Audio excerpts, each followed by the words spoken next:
In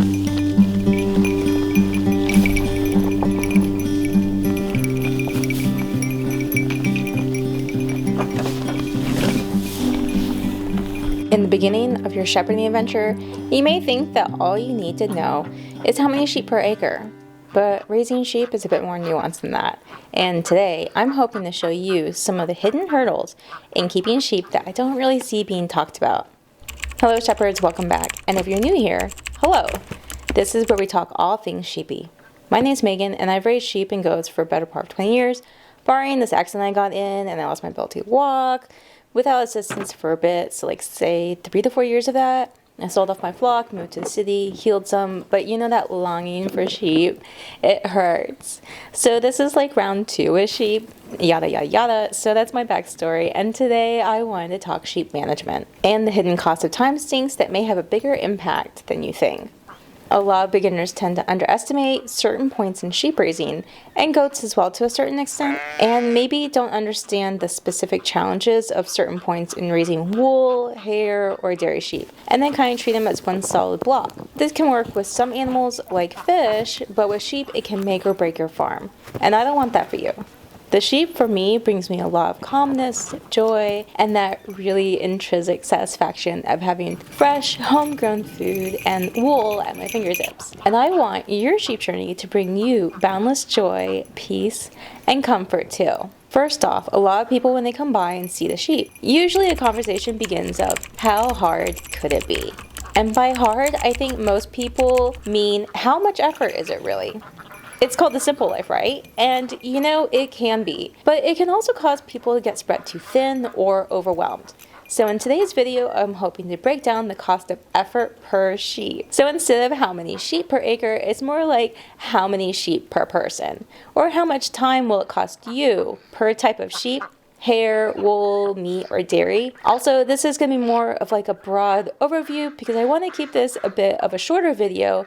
So if you have any questions that you want turned into the video, hey, go more in depth here, just let me know in the comments below. Okay, so let's talk the daily grind, or as I like to call it, brushing your teeth while eating Oreos. It looks different for each farm and setup, but even so, there are some things that just never change, like the daily routine. And this includes feeding, checking water, observing their health and behavior, minding the fences, and the more automatic you have or just drop and go your feed, the easier it is time-wise.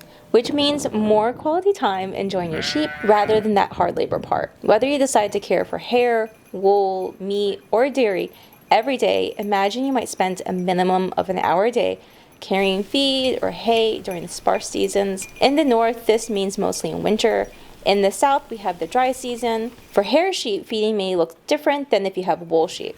And this is just to keep the plant matter out of the wool. With hair sheep, it falls right off, there's less to maintain, which is definitely a perk, especially if you don't need the wool. Another time sink for folks is water management. Hauling water is rough, especially if you don't have running water or a water source on the land. When we first put the sheep on the land here, we didn't have water quite yet, and I was buying water to drink from the city, but for the sheep and say doing laundry, I dug a very small pond big enough to sink a bucket in and just hauled water so much. So having a big trough that you can fill just once a week, or a water truck or water cart, just so that your water is closer to your flock or your flock's trough, which means less time spent hauling. I have some older sheep, so to help keep them through the winter easier, I have a heated bucket, which they don't really use, but it's there, or having a de-icer, so if you like to smash your ice, this really helps. In my old place, I used to have an auto filler attached to a hose hookup to the trough,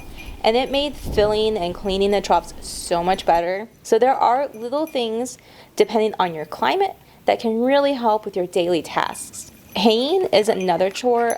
I do hay the sheep in the worst way possible. So in terms of daily time sink, it is a lot more, but later on when I'm picking and processing my fleeces, I found it to be a lot simpler in terms of that time sink. So in short term, it does add a few minutes to my feeding schedule, and rather than using a hay feeder, which I'll probably make one eventually and modify it to fit their specific nuances, but personally I prefer to put my time being here. I prefer to put my time feeding the hay spread out and enjoying the weather rather than hunched over the wool and pulling out all that vegetable matter from the fleece. Okay, so what about worms?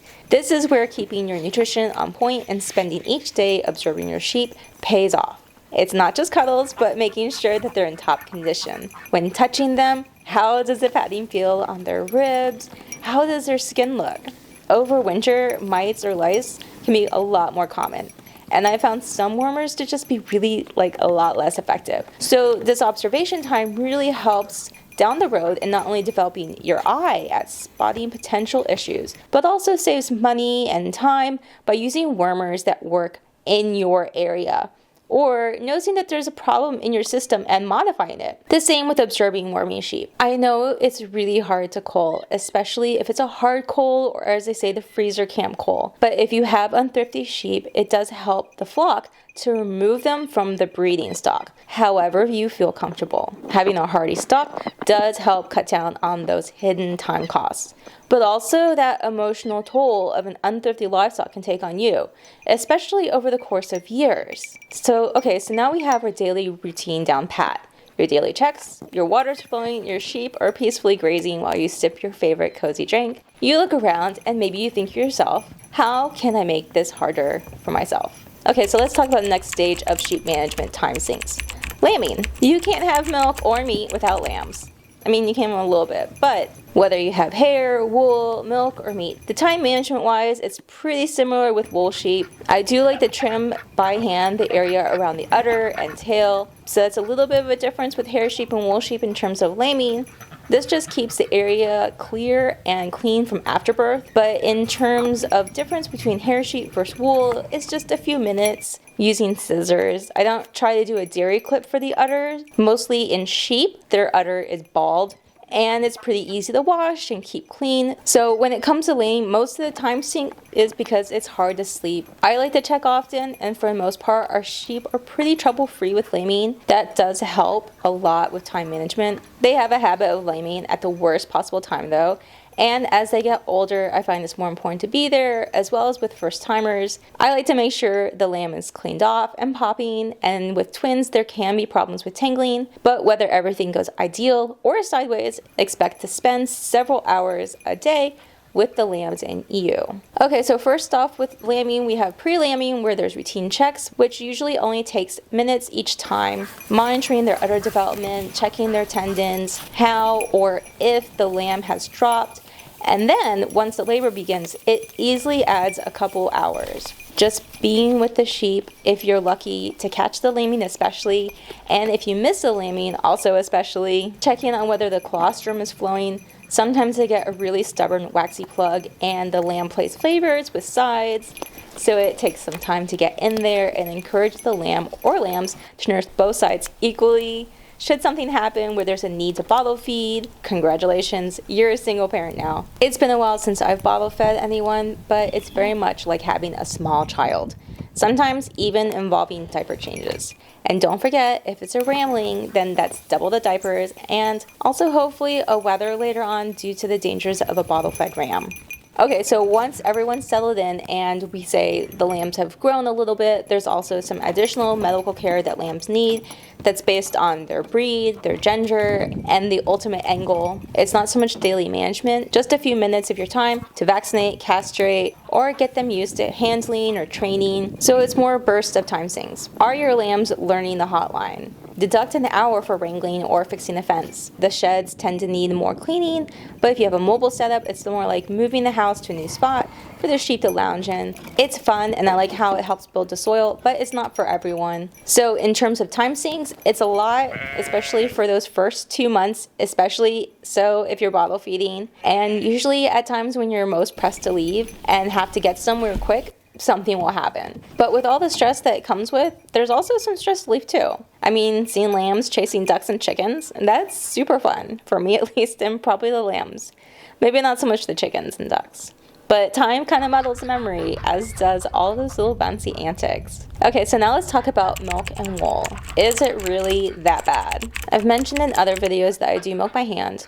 For me and the number of sheep I milk, this is more efficient. For me personally, I make sure to exercise my hands to help with that pain that can occur with milking. And when you first learn to milk, it does take a long time. let's say an hour to milk 4 animals. But as you get proficient, and especially if the ewe stands well, milking by hand goes far faster. Milking with 2 hands is faster than 1, and a kicky milker can double that time. Hand cramps can take a couple shakes to get out, but usually I take about half an hour to 40 minutes out of my mornings to milk the sheep, and then strain the milk to process later. So I am feeding them at the same time as milking, so some of that daily grind kind of just shifts a little.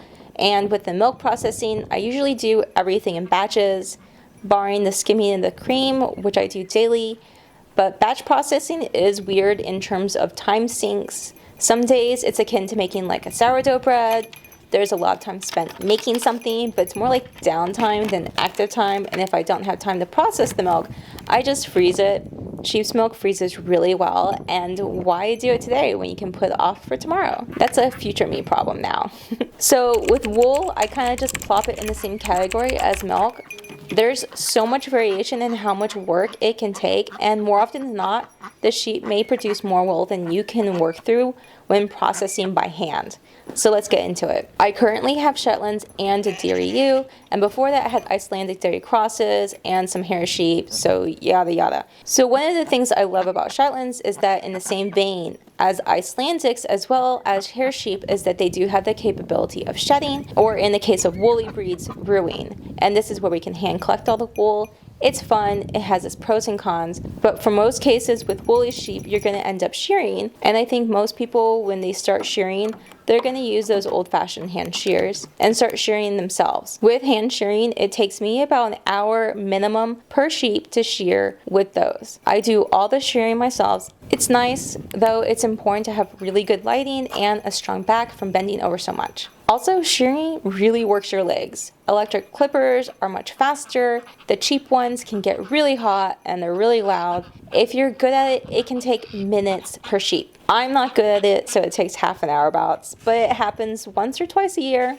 Up here, I shear once. In the south, I shear twice a year just because of how hot it would get down there. So maybe, possibly, it doesn't seem like too much time. I have found that when it comes to wanting to quit shepherding, the wool and milk side quests tend to be the biggest bottlenecks or pressure points for most folks. But also, when it comes to wool, I found that the hidden time sink isn't so much in the shearing, but actually in the processing the wool, picking out the wool, cleaning, scouring it, processing it by hand, by carding it. There's a lot of particularities with the different types of wool and wool characteristics. So with wool, the better the prep work and really how much you know your sheep and how you raised them all have a really big impact not only on your wool, but also how much time or effort you put in your final product. So what this translates to in terms of time sink, with wool, it's kind of the sky's the limit, but that's kind of part of the fun. So how to fix this? It's the little things that really eat up your time. Having the water source as near as possible to your trough helps a lot. The same with setups. The less walking between points, the more time you can save. Having a mobile shelter definitely saves a lot of time in barn cleaning. But when it comes to livestock protection, I found having a heavily fortified area is critical. The same with training lambs. Having a solid, maybe small area or a mini paddock to train the lambs helps in creating that psychological barrier in the sheep that the fencing is solid, and also helps in preventing that time loss when lambs or later on the grown sheep try to test those fences. The biggest time sinks, which I found, is to be the lambing event and shearing event, but that only happens about once per year, so those are the biggest time costs. And personally found that limiting the number of sheep that I can shear in 1 week each afternoon, that's my personal limit, but everyone has their own different limits. As a beginner for hand shearing, expect it to take around 2 hours per sheep. Double that time if it's a finicky sheep or you're stressed for time. I'm pretty sure it's sheep law. If you're pressed, the sheep will stress you out. Also, processing a fleece to spin ideally may take about a week's time in the hours after work, but in how much time it takes to clean wool also depends on how much of a mess the wool is to start. And batching the workload really helped me. So batch milk processing, batch the wool processing parts, batch the worming and the hoof trimming, but it also helps us start slow and small. There are mills that can process micro batches, even as little as a single fleece, if you want. Usually there's a kind of smallish fee, maybe, Some take mail-ins, other prefer drop-offs and pickups only, and that has certainly helped in saving time. So I think if you live in a sheep sparse area, you're going to have a harder time really, because you don't have as much access to that support network. Your guilds, the vets, mills, or shearers, as in like the sheep fuller areas. So it does help to find multiple numbers or options for those points that you may want to try, but find it takes a little bit more time than you really want to expend. So expect to spend at least an hour a day with overall management, and several hours when the unexpected happens. The more secure your fencing and predator-proof your setup, the less unexpected events tend to occur. And I'm going to include hay bales and trees under the predator umbrella. Just because they're stationary doesn't mean that it can't take sheep out. Okay, so seriously, ideally it really helps to set the sheep up so that they can get everything they need, their browse, feed or hay, water, shelter, and protection on their own. So you only have 1 day a week to spend doing all the chores, and the rest of your week is spent enjoying your sheep. It's almost as if you're on vacation, but you're there, on vacation with your sheep. A bonus is that if you ever need a babysitter, you don't have to worry about setting things up, which I found really helps in making sure the flock survives the babysitter, or the babysitter survives the flock. And everyone, mostly the sheep, already knows the system. You've tested all the problems out, as have the sheep, so you can relax more, which is kind of what we all want, maybe. If you're watching me, I imagine you're looking to ease up or slow down a little, so to reduce those time sinks, think vacation mode and batching your systems. Okay, so let me know, how many sheep do you think are too many? And is that number including lambs and rams, or just adult ewes? Sheep are kind of funny that way, where there's 3 sheep and they can easily be twice that in spring. Okay, so if you've made it this far, an extra special thank you. I appreciate you. If you found this video helpful, please give it a thumbs up. Don't forget to subscribe and hit that bell icon so you never miss a sheepy tag. Thank you for watching, and stay safe this weekend. There's a major storm across the continent, so stay warm and fluffy, and until next time, ta-tas.